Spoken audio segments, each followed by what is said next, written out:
Admiral Zexthul of the Galactic Dominion had made many mistakes in his 3-century career, but none quite like this one. As he stared at the tactical display showing Earth's defensive grid lighting up like a festival constellation, he wondered how a simple compliance inspection had escalated into what humans apparently considered a declaration of war. It had started routinely enough.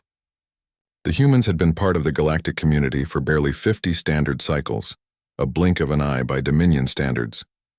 They were classified as a developing species, which meant they were subject to periodic inspections to ensure they weren't developing technologies that might threaten the established order. Every species went through this phase. Most accepted it with the resignation of the pragmatic.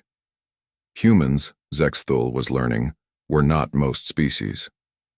The first sign of trouble had come when Ambassador Chen Wei-Lin had politely but firmly refused to allow Dominion inspectors access to Earth's military installations. "With respect, Admiral," she had said in that peculiar human way that somehow made disrespect sound diplomatic, "we'll need to see a warrant." A warrant. As if the Dominion needed permission to inspect the toys of a species that had only just learned to split atoms. Zexthul had explained, with the patience reserved for children and primitive species, that the Dominion had maintained galactic peace for 12 millennia, precisely because they prevented upstart civilizations from developing dangerous technologies. The human ambassador had smiled, another unsettling human habit, and suggested the Admiral might want to reconsider his approach.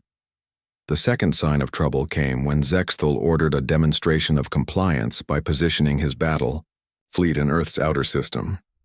Standard procedure called for a show of overwhelming force to encourage cooperation. Every species understood the mathematics of 300 warships versus a few dozen primitive vessels. Humans, it turned out, had their own mathematics.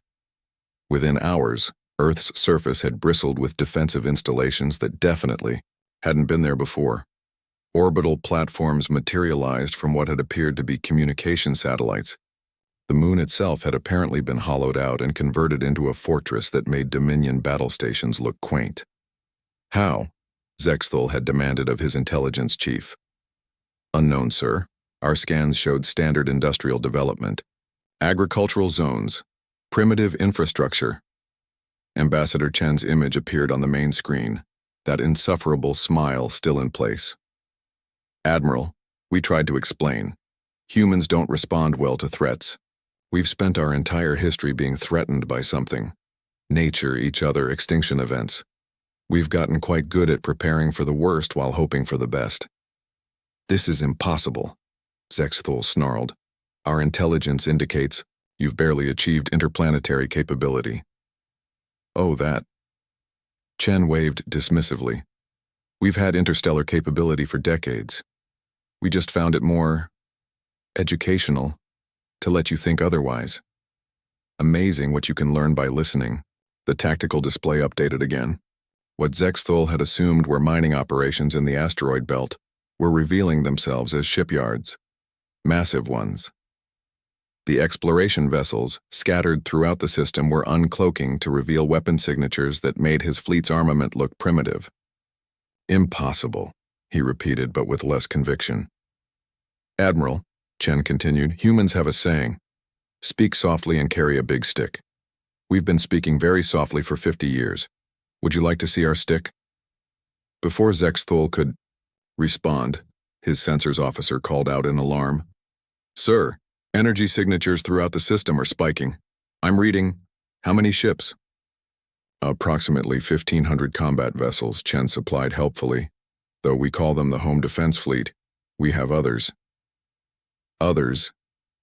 Zexthul's mandibles clicked involuntarily, a sign of extreme stress among his species. "You see, Admiral," Chen continued, "humans learned a long time ago that the best way to avoid a fight is to be so obviously prepared for one that nobody wants to start it. We call it peace through superior firepower. But here's the thing about human patience, it's not unlimited." The fleet's communications officer suddenly looked up in panic. "Sir, we're receiving a transmission. It's from the Vrex Confederacy and the Altarian Republic and, sir, it appears to be from every major power in the galaxy." "Put it through," Zexthul ordered. though he suspected he already knew what he would hear. The holographic display, filled with the faces of his peers, admirals, generals, and commanders from every significant military force in known space. Admiral Keth of the Vrex Confederacy spoke first. "Zexthul, you magnificent fool. Do you have any idea what you've just done?" What? "The humans sent us a message," General Yixtar of the Altarian Republic chimed in. "Very polite, very apologetic. They wanted to let us know that they were about to defend themselves against an unprovoked attack by the Dominion, and they hoped it wouldn't affect their trade relationships with the rest of us." Zexthul felt his circulatory system slow. Trade. Relationships? Oh yes. Admiral Keth laughed. Actually laughed. "Turns out humans have been quietly trading with all of us for years. That impossible technology they're showing you? We helped them build it, in exchange for their entertainment media, their food, their art, and their remarkably effective conflict resolution techniques." Ambassador Chen reappeared on screen. "Admiral, humans have another saying. If you want to go fast, go alone. If you want to go far, go together. We decided we wanted to go far." The tactical display now showed the true scope of humanity's preparations. The entire solar system was a fortress, but more than that. It was a fortress built with the best technology from dozens of species, all freely shared in exchange for human innovation and creativity. "This was never about military inspection, was it?" Zexthul asked quietly.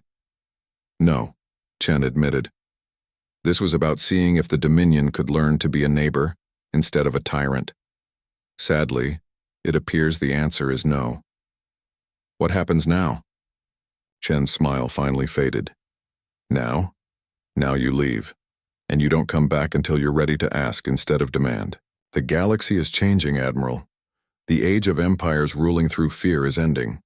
The age of cooperation is beginning." As his fleet began its retreat, Zexthul realized that humanity had just taught the galaxy's greatest military power a lesson, in warfare without firing a single shot. They had simply demonstrated that they were too dangerous to threaten and too valuable to fight. It was, he had to admit, quite possibly the most effective military strategy he had ever witnessed. Humans, it turned out, were very good at being underestimated.